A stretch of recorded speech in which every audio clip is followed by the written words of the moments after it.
Halo semuanya, jumpa lagi bersama saya Coach Hendra Hilman di acara atau di channel YouTube Coach Hendra Hilman. Bagi Anda yang baru pertama kali datang ataupun nonton channel ini, Anda bisa like, Anda bisa subscribe, dan juga share ke teman-teman Anda. Oke, hari ini saya akan sharing mengenai bagaimana kita memprioritaskan waktu, atau Anda bagaimana memprioritaskan waktu supaya Anda waktunya lebih strategik, ya, waktunya lebih benar-benar efektif, ya, hasilnya bisa, produktivitasnya bisa meningkat. Karena begini, ya, saya akan jelaskan begini. Bagi Anda yang pertama kali nonton channel ini, Anda bisa like dulu, subscribe, dan juga share ke teman-teman Anda, ya, yang khususnya pengusaha. Jadi begini, hari ini saya akan share mengenai this is your business, ya, ini adalah bisnis Anda. Oke, saya perjelas lagi, ini adalah bisnis Anda, ya. Nah, jadi kalau ini adalah bisnis Anda, berarti siapa kaptennya? Saya. Berarti gitu ya. Tapi kalau Anda bilang ini, Coach, saya partner nih, ya, partner dengan A, B, C dan sebagainya, atau saya suami istri, berarti siapa kaptennya? Kapten harus satu orang. Satu orang. Silakan Anda pilih di antara partner Anda ataupun kalau Anda suami istri, siapa kaptennya? Kapten apa? Kapten yang sehari-harinya dia incas melihat bisnisnya.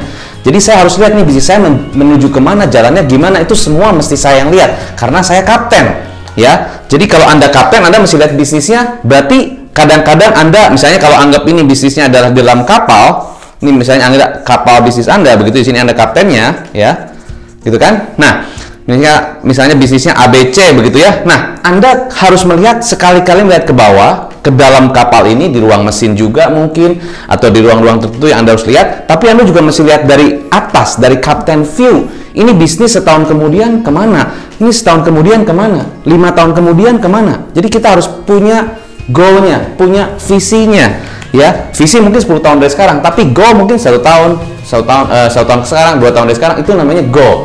Jadi Anda harus punya waktu untuk melihat bisnis Anda dari captain's view. Bahkan kalau Anda mau terbangnya lebih tinggi lagi, boleh dari bird's view gitu kan. Lihatnya dari atas. Wah, berarti bisa lihat 5 tahun ke depan. Anda bisa lihat opportunity, peluang apa yang akan diambil dari bisnis Anda kalau lihat dari bird's view, atau dari helikopter view bahkan. Wah, dari atas nih, tinggi banget lihatnya ke sana. Berarti bisa lihat 10 tahun ke depan mungkin begitu ya. 10 years gitu. Ya boleh. Tapi itulah tugas kapten. Oke, nah kalau Anda masih bingung gimana nih cara gimana? Ya fokus, kapten itu yang paling passion, yang paling ngerti di bisnis dan tahu keseluruhan bisnis, ya. Nah, lalu bagaimana? Lalu ini adalah Anda sebagai kapten, kapten kapal. Jadi ingat kapten kapal, dia ngerti ruang mesin, dia ngerti ruang-ruang produksi, dia ngerti pokoknya ruang-ruang apapun di dalam kapal itu dia ngerti. Ada ruangan apa lagi di situ ya? Mungkin ada ruangan untuk kru dan sebagainya. Mereka ngerti dan tugas masing-masing tahu. Itu kapten.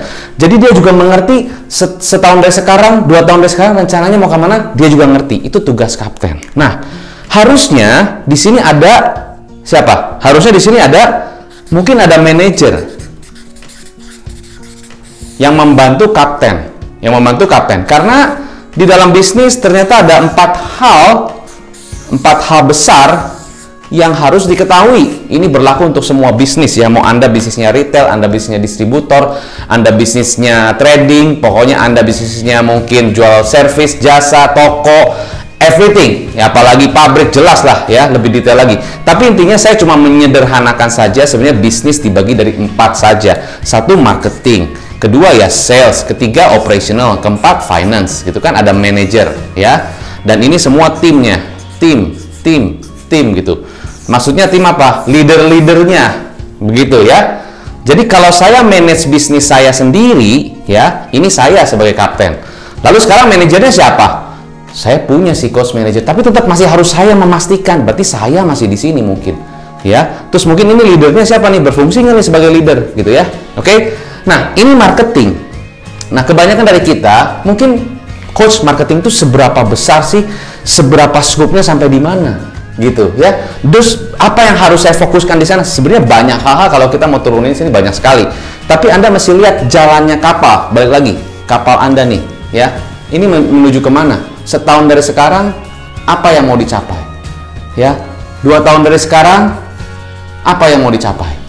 Oke, ya. Nah, kita sekarang melihat, apapun bisnis Anda mesti ketahui 4 fungsi ini. Marketing berarti ngomongin apa? Coba kalau kita fokus marketing, banyak sekali yang harus kita fokuskan. Tapi kalau kita mau benar-benar lihat setiap masing-masing fungsi ini, Anda akan lebih jelas prioritasnya kemana. Ya, misalnya contoh, kalau ini tadi adalah bisnis Anda ya, your business. Oke, di sini Anda you di sini ya, Anda jadi kaptennya di sini kan, di sini manager, ya manager. Terus di sini ada marketing kan, marketing fokusnya apa? Yo kita mesti pikirin dong supaya apa? Supaya awarenessnya semua orang semakin tahu. Berarti di sini ada branding. Terus apalagi kita mungkin mesti ciptain produk baru karena produk-produk udah lama tuh udah cukup bosen. Kalau kita punya restoran, kita punya kafe dan sebagainya, kan kita perlu ada produk baru. Kalau nggak menunya itu aja. Ya perlu ada produk baru, inovasi baru. Berarti di sini ada product development, PD, product development gitu kan. Itu di bagian marketing. Terus kita perlu desain juga kan. Kalau kita ngepost di Instagram atau kita ngepost di sosial media, kita bikin iklan dan sebagainya, perlu ada yang orang bagian desain untuk produksi mungkin. Produksi iklan ya. Kalau kita mau pakai iklan sendiri. Ini iklan. Ya, iklan marketing Anda. Kalau Anda mau ciptakan sendiri boleh-boleh juga. Apalagi di sini branding nih ya. Branding. Oke, branding. Ini PD adalah apa tadi? PD, product development. Ya, apalagi? Terus mungkin yang bikin itu promo campaign. Promo campaign marketing. Oh, mau ada apa nih? Acara 10-10, acara apalagi 11-11 atau gimana? Pokoknya campaign yang berlaku di marketing itu ngapain? Terus kita mau apa lagi? Oh, kita mau macam-macam, ada event, ada segala macam. Itulah hal-hal marketing yang harus kita fokuskan. Ya, tujuannya apa? Supaya brandingnya naik. Ya, setelah branding kita juga harus membangun yang namanya persepsi. Beda ya, bukan hanya produk yang ditawarkan, bukan hanya produk yang dibrandingkan, tapi juga persepsinya. Contoh, misalnya air mineral apa sih? Kalau kita tahu, semua orang kalau di Indonesia tanya air mineral apa? Biasanya orang nyebutin Aqua lah begitu ya. Tapi Aqua bukan sebutin Aqua doang, itu brandnya. Tapi dia bangun persepsi. Aqua adalah air dari titik-titik, dari pegunungan. Nah, air dari pegunungan itu adalah persepsi. Jadi, persepsinya air dari pegunungan. Pertanyaannya, apakah Anda benar-benar pernah ngetes tuh airnya dari pegunungan apa enggak? Ya, itu intinya adalah membangun persepsi. Itu di marketing. Apalagi? Kita di sales nih, coach. Oke, sales mungkin apa? Nah, sales ini kan marketing. Tadi tujuannya supaya orang jadi tahu. Tujuannya supaya orang tahu. Nah, sales, apa tuh yang harus difokuskan di sales? Ya, macam-macam. Kita mesti tahu nih bagaimana supaya customer yang nanya-nanya jadi beli. Berarti di sini harus ada script. Wah, kita pikirin tuh scriptnya apa. Bagaimana caranya salesnya nanya, salesnya meyakinkan, salesnya menyapa, salesnya supaya membuat supaya customer yang tadinya nggak yakin dan sebagainya bisa jadi beli. Itu ada scriptnya. Mungkin juga di sini ada promosinya. Promosinya gimana ya supaya orang nggak jadi nanya-nanya segala macam. Pak, kebetulan kita punya one time offer nih, special deal nih, crazy offer atau dan sebagainya. Ada promosi yang harus kita pikirkan. Terus juga mungkin ada tim salesnya. Tim sales yang jualan bisa jadi CS atau bisa jadi customer service relation officer gitu ya, atau semacam telemarketing bisa begitu, atau apapun pokoknya tim sales yang jualan. SPG juga bisa begitu ya. Nah, itu adalah sales system yang harus juga Anda pikirkan. Kan sales juga harus ada sistem bonus dong.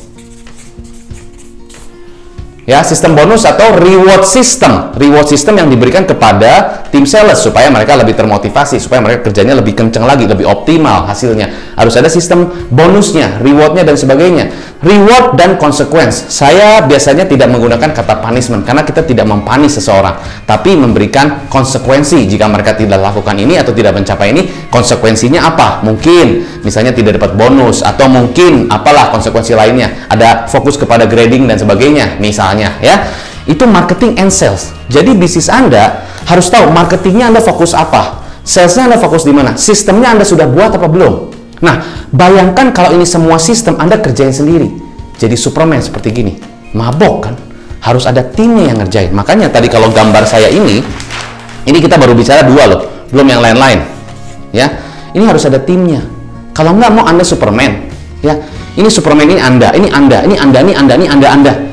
Gimana cara manage bisnisnya kayak gitu? Bisa nyampe ya ke setahun kalau Andanya semua ngerjain sendiri?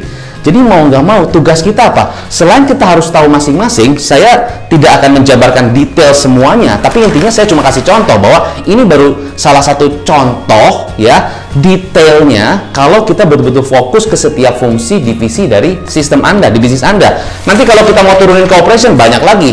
Apalagi di operation, kalau kita mau bedah banyak, operation apa berarti? Production, mungkin stok, mungkin gudang, pengiriman, QC, semua tergantung di bisnis Anda. Kalau di bisnis jasa, ya berarti orang-orangnya yang melakukan jasanya dan sebagainya, itu semua adalah bagian dari operation sistemnya, ya kan? Mungkin kalau Anda punya bimbel, ya mungkin modul-modulnya, gitu kan? Semua artinya supaya buat customer happy. Jadi tadi ya, kalau saya ulang di sini ya, marketing adalah supaya membuat orang tahu. Sales supaya orang mau, operation supaya customer and supplier happy, gitu ya. Finance supaya owner happy, gitu ya. Supaya owner happy apa? Berarti ini profit, ngomongin cash flow, ngomongin laporan keuangan, ngomongin balance sheet, ngomongin neraca, ngomongin arus kas, semua itu di sini ya, termasuk juga setting harga, margin, semua di finance. Ini keturunannya banyak. Nah, sekarang kalau Anda jadi pemilik bisnisnya, saya ingin Anda, kalau saya di sini boleh jadi coach Anda, sekarang saya akan tanya gini, Pak, sekarang Bapak coba lihat bisnis Bapak. Bapak keluar dari di dalam kapalnya. Saat ini Bapak kan dalam kapal. Wah, saya mesti semua nih coach. Saya mesti jadi pemadam kebakaran nih. Tim saya bilang, Pak, nggak bisa Pak, tolong Pak. Bapak, suruh pemadam kebakaran terus. Atau saya mesti jalan sendiri. Sekarang saya ajak Anda untuk lihat dari helikopter view dari atas. Coba lihat bisnis Anda. Jalannya kayak begini gimana? Ya, coba lihat Anda. Bisnisnya coba lihat. Sekarang yang Anda fokuskan di mana? Ada salah satu klien saya, dia distributor, basically distributor produk buah gitu ya. Lalu dia bilang gini, ya coach, saya harus fokusnya sekarang mesti cari buah yang segar segala macam. Pertanyaannya, apakah harus Anda? Iya, kalau nggak bukan saya siapa coach? Ya, coba pikirkan kalau Anda semua harus kerjakan sendiri. Nah, sekarang coba Anda pikirkan, Anda lihat dari atas, helikopter view. Harusnya Anda prioritas yang mana dulu? Coba pikirkan. Kalau sekarang begini, marketing semua harus Anda. Bahkan sampai ngepostnya Anda, ngepromoin Anda, bikin konten juga Anda, bikin promosinya juga Anda, sales Anda yang jualan juga, nawarin juga, operation Anda lakukan juga jasanya. Kadang-kadang Anda yang masih packing sendiri, ngirim sendiri, itu juga masih Anda. Anda yang masih tulis alamatnya klien, customer, Anda yang kirim juga, Anda yang ngepack sendiri, itu Anda juga. Finance Anda ngitung laporan, semuanya Anda. Coba bayangin, berarti harusnya tugas Anda apa? Harusnya, sebagai coach saya akan tanya begitu. Coba harusnya apa? Kita kan punya tim. Pertanyaan, coach, saya juga maunya pakai tim, tapi susah cari orang. Nah, hati-hati punya belief yang salah. Emang susah cari orang? Kalau Anda tahu caranya, ada tuh di video saya tentang bagaimana cara rekrutmen. Kita punya tim. Pertanyaan lagi, coach, saya juga maunya pakai tim, tapi kan coach sekarang lagi pandemi nih, lagi susah, bayarnya juga gimana pakai bayar. Pertanyaannya, apakah harus bayar mahal-mahal? Ya, tapi kan kalau nggak saya sendiri. Pertanyaannya begini, saya tanya begini, Pak, sekarang begini, masih mending sekarang yang paling mahal apa dalam hidup? Waktu, energi, atau money? Yang paling mahal apa? Ya, paling mahal ya waktu. Kenapa? Karena tidak bisa balik lagi. Tapi gimana dong? Ya, tapi kita harus mencapai hasil kan? Ya, maka gimana? Yang paling murah apa di antara tiga? Ya, money. Berarti kalau bisa kita pakai money aja untuk beli waktu. Ya udah, mungkin kita harus cari atau mungkin kita latih tim saya, tim Anda, supaya bisa jadi leader. Kalau nggak Anda semua, kalau nggak ada coach gimana? Ya mesti rekrut. Cara rekrutnya, ya kita nggak langsung pilih, kita ada sistemnya, bagaimana rekrut sistem secara grup dan sebagainya. Tapi itulah tugas Anda. Jadi tugas Anda sebagai pemilik bisnis harusnya bukan hanya memanage masing-masing fungsi dari setiap bisnis, tapi harusnya manage tim Anda. Manage tim Anda, manage tim Anda, manage tim Anda, manage tim Anda.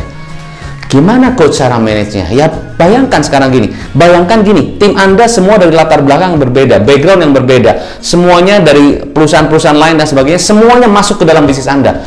Kalau tidak diatur, kalau tidak diarahkan, gimana bisa diarahkan dengan baik? Ya, maka saran saya, langkah pertama Anda kumpulkan itu tim Anda jelaskan lagi visi misi perusahaan Anda jelaskan budaya perusahaan, Anda jelaskan aturan main yang berlaku di bisnis Anda. Coach, saya juga maunya begitu, tapi nggak bisa, hati-hati. Semuanya bisa Anda tahu caranya. Anda sebagai leader, be a strong leader, be a good leader. Leader bukannya artinya harus marah-marah, tapi Anda harus tegas. Kadang-kadang harus tegas, kadang-kadang harus jadi teman, kadang harus bisa dengerin, tapi Anda jadi good leader. Baru bisnis Anda akan berkembang. ya. Nah, apa pembelajaran dari video ini? Silahkan komen di bawah. So, sukses selalu, take care, salam pengusaha.